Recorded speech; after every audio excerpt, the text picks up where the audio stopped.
Here with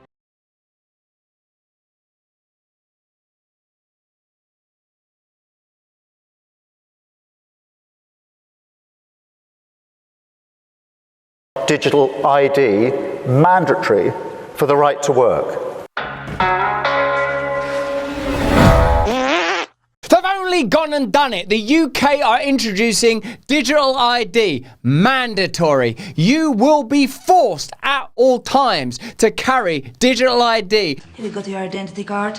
It will ultimately be connected to your medical records, your ability to purchase, and of course your ability to vote and move freely. Why? What's next? Insert in the right hand. Keir Starmer is the Revelations Prime Minister of the UK, actually bringing into policy the predictions of Scripture. Is this it? Which horseman are you, Keir? Let's get into Britain, ID nation, fallen Orwellian state. I want to see your identity card! Let's firstly start with his confirmation of that policy. And that is why today I am announcing this government will make a new free of charge digital ID mandatory for the right to work by the end of this Parliament. Let me spell that out. You will not be able to work in the United Kingdom if you do not have digital ID. It's as simple as that. Because decent, pragmatic, fair-minded people, they want us to tackle the issues that they see around them. And of course, the truth is, we won't solve our problems if we don't also take on the root causes, looking upstream. He seems pretty confident, authoritarian, almost dictatorial, so he must have a powerful mandate for these policies, right? No, he's the least popular Prime Minister that we've ever had. And by God, we've had some real humdingers. A glance through the annals, I said annals, reveals some of the most ludicrous, outrageous and inept nitwits that history could ever cough up. They've come straight out of Eton and all the way to Westminster. They've been through Oxbridge and they've landed in the driving seat of your little life, and here at the pinnacle and the apex we see him now, King of Kings, Ozymandias, Keir Starmer, looming over you in the dead of night. And if you want to work, if you're serious about working, you bloody well will get a mandatory but free. Do you notice he put in free at some point? Free of charge. Like it was like a gift in a pack of Frosties. ID card. That's what you are being offered. He said previously that it's a bad idea, but now it's a good idea. That's fascinating. Tony Blair, digital ID is the disruption the UK desperately needs. Imagine your health information was all in one place, easy with your permission for anyone anywhere in the health service to see. That your passport, driving licence, anything you need to prove your identity in one simple digital wallet unique to you. You could purchase and pay for any goods or services using your digital ID. Can you imagine, with the ineptitude of this government, the kind of cybercrime that you'll be exposed to? Even if their intentions were good, they don't have the authority and acumen to handle that level of power. But you already know about the Five Eyes countries, right? Because Edward Snowden told you all about it. They share data on one another. They get around domestic laws on spying by sharing data on Australian citizens with the New Zealand government or the UK government with American citizens. You do not give this amount of power to people unless you trust them. And let me know in the comments and chat, do you trust Keir Starmer? Do you think he has your best intentions at heart? Even the legacy media are cynical about this. This is from The Telegraph, a British newspaper. Keir Starmer has reached the stage that signifies the final stuttering demise of every drained, divided and directionless government. Rocked by scandal, unable to constrain the rise in debt, and desperate to change the subject, he's hit on that perennial answer in search of a problem: mandatory ID cards. ID cards are always sold as the answer to whatever is bothering voters at that moment. That is what happens. Are you worried about COVID? Have an ID card. Are you worried about AIDS? Have an ID card. Are you worried about migrants? Have an ID card.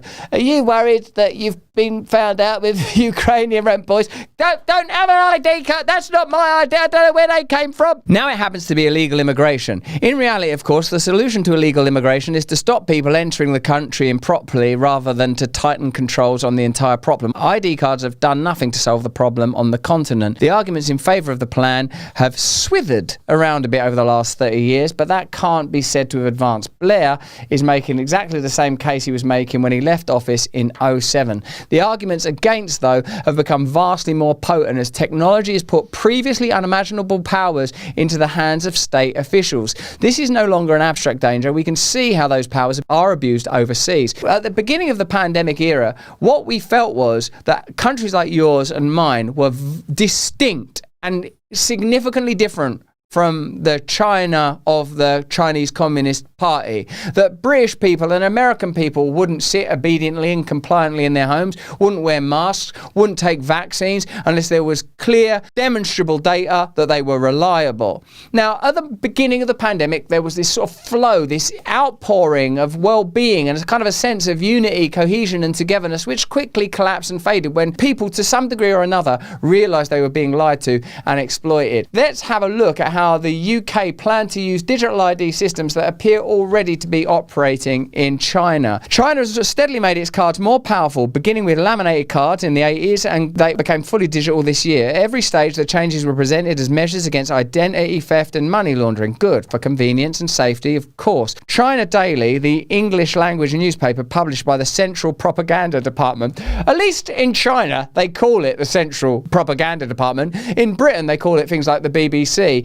In your country, they call it things like MSNBC. Sometimes they actually don't know that they're doing propaganda. Forgive them. They know not what they do. People go to work, they hang up their coats, they take out their laptops. They think they're doing good and earnest work. We're helping people. We're telling the truth. They get in line for their coffee. They sit there so sincerely. They think they understand so clearly. They think they love their life and the world so dearly. They don't know they're working for the British version of propaganda. At The Guardian, they don't realise that they are paid and corralled trolls, bolted to their desk, bolted to their ideals. It's extraordinary. It's a system that you have to marvel at, except for its malfeasance, where you're not able to see its black-lipped evil, its blue-spittled necromancy. You would have to applaud them for their ingenuity.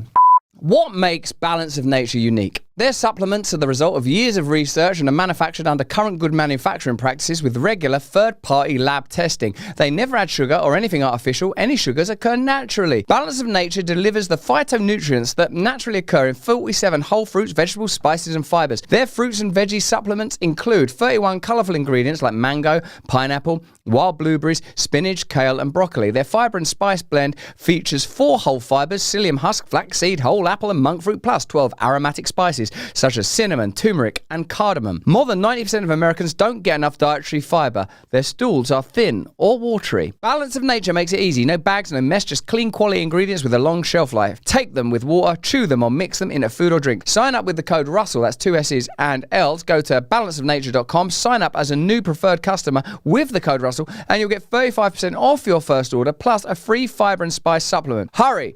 The Central Propaganda Department reassured its readers in 2013 that the biometric data embedded in the cards would reduce potential crimes involving identity fraud. In fact, the cards were becoming essential for an increasing number of everyday activities. You now need them to catch a train, apply a job, buy a SIM card, open a bank account or rent a flat. Do you see now that using the mural of recent events, specifically in this instance, the way that the trucker protests in Canada, that bastion of liberalism was handled, where they were condemned as Nazis. If they're Nazis, you can do what you want. Right? They had their bank accounts frozen. Even people that donated to the truckers' cause had their bank accounts frozen. Ingredients are available now. You can see. You don't really have an excuse anymore for compliance and obedience. You can see plainly what's happening with a subject like digital ID cards in the UK. You have the reference point of China. You have the reference point of Canada. So China you might look at as, Oriental, to use the phrase that would have once been used. It's a different place. It's a different world. But Canada is fundamentally Anglophonic, Western, liberal democracy, and they had no problem there with authoritarianism. They just dress it up nicer. They make it boring. They make it acceptable. They sugar the pill. It's not even sugar, it's Before I die, I want stimulant. This puts vast powers of surveillance and control in the hands of state officials. ID cards combined with advanced geolocation and face recognition technology have come to underpin what the Chinese call the social credit system. That means you're given credit for your behavior and for your conduct. Remember that vast surveillance networks were put in place some time ago, for crime, because they taught you to hate migrants or youths or young black kids or young Muslim kids or young white kids, whatever kids they, convenient, the ones that will stimulate you into a place of hate so they can then offer you a solution. Why don't we have cameras absolutely everywhere? Okay, then, if that's going to protect us and keep us safe. Now those cameras mean that you're continually observed, and that part's already in place. Now we've been trained to carry phones and stare at screens. Now we're being trained to accept the idea of digital ID. But the truth of the matter is, to pivot slightly, that the UK is a place that's full of unrest, a kind of burgeoning rage that can only be correctly directed, if you ask me, and let me know what you think about this in the comments and chat, through an ideology transcendent of the kind of materialism of our time. I mean specifically Christianity. And one of the things that made that march in the UK, that maybe 3 million people attended or 100,000, depends what newspaper you read or don't read, one of the things that was very positive, because we had our reporter, our man Joe, on the ground there, was that people were carrying crucifixes. People were speaking the name of Jesus Christ. Just the name itself is a rebuke and repudiation to the demonic forces that are seizing control through human institutions, and through measures like digital ID will implement that further. It's in the Bible. This is what they do. They seize control of our operating systems and then they use it to implement evil and total control. Here's Keir Starmer saying that the United Kingdom marches sent shivers through the spines of many communities. I wonder what he meant by that. Of course, what he'll say is that it was a threat to non-white people. But we had people there, and those folks are not racist. That march that we had here 2 weeks ago in London, in Whitehall, that sent shivers through the spines of many of our communities well away from London, not just those in the immediate vicinity. So there's a battle for the soul of this country now as to what sort of country do we want to be, because there is a battle for the soul of the country. That is true. Inadvertently, Keir Starmer has described the exact dynamic, but while doing it, he's been careful to demonise a significant portion of the population that are clearly concerned about migration and the nation's identity. And they're right to be. If you to ask me, and I suppose you are because you're watching this, I would say that all of our shared focus should be on centralised power within government and corporate power that goes beyond national government. Globalism is the real threat. There's no question that part of globalism is mass migration, and one would say unmediated and not correctly checked or regulated migration. That's clear that that's causing problems in communities, notably, obviously, Epping and a variety of others. But this is what I strongly believe, and what I urge to you, is that we must find ways of living lovingly with one another when it comes to our actual geographical locations, our streets, our towns and our communities. Because if we can't do that, they can manage us, they can arrest us, they can control us. Who are the institutions that benefit from migration? Yes, you could argue that the migrants themselves might benefit from economic opportunity. In extreme and plausible and real and authentic cases, they benefit by being granted refuge from whatever dangers and dread they fled. That's important, that's not nothing. But more important is, how is migration used? Look, in the ID card instance, you have a very deliberate, clear, tangible example. The issue of migration is being used to legitimise ID cards. One, it is being used to fuel discontent between ordinary working people that might otherwise have affinity and even affiliation with one another. Three, it's creating suspicion and cynicism and doubt among people when they're walking and working and living in the United Kingdom. Concerns about housing and doctor's appointments and very real, significant and important issues are all being located on the issue of migration. We have to start thinking several moves ahead. If we focus entirely on migration and the issue of migration, what are they going to do? Well, maybe they'll say we're controlling migration now. Maybe they'll introduce digital ID cards. I want you to imagine, just as a thought experiment for a moment, that every single migrant in the UK or the USA was instantly removed right now. Who's in power? now in this new cleansed and perfect land of yours? Who's in power now? Is it the same government? Is it the same institutions? Is it the same media? It is, isn't it? And how are they going to continue to deploy and exercise that vast and terrible power over your lives? What do you think will meaningfully and really change? I'm not arguing about the particulars of the subject of migration and the concerns that people have. I'm saying that it's very, very important that we don't tumble into a trap of myopically focusing on a single issue, but instead focus on what that issue might represent, and how, like when I spoke to Tommy Robinson, for example, he said that the media portray the subject of migration in a particular way and the government benefit from migration in a particular way.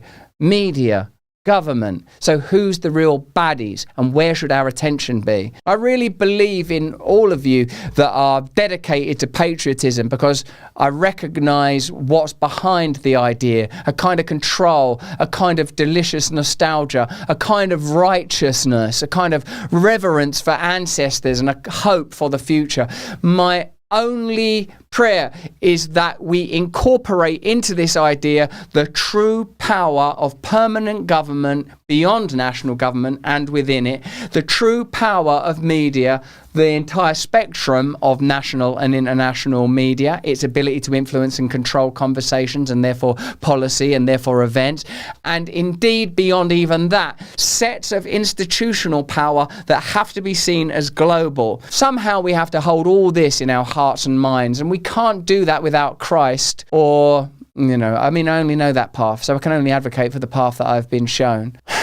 The absolute love available through Christ. That's the only path. That's just what I think, though. Let me know what you think in the comments and chat. Get Rumble Premium to get additional content every single week. Not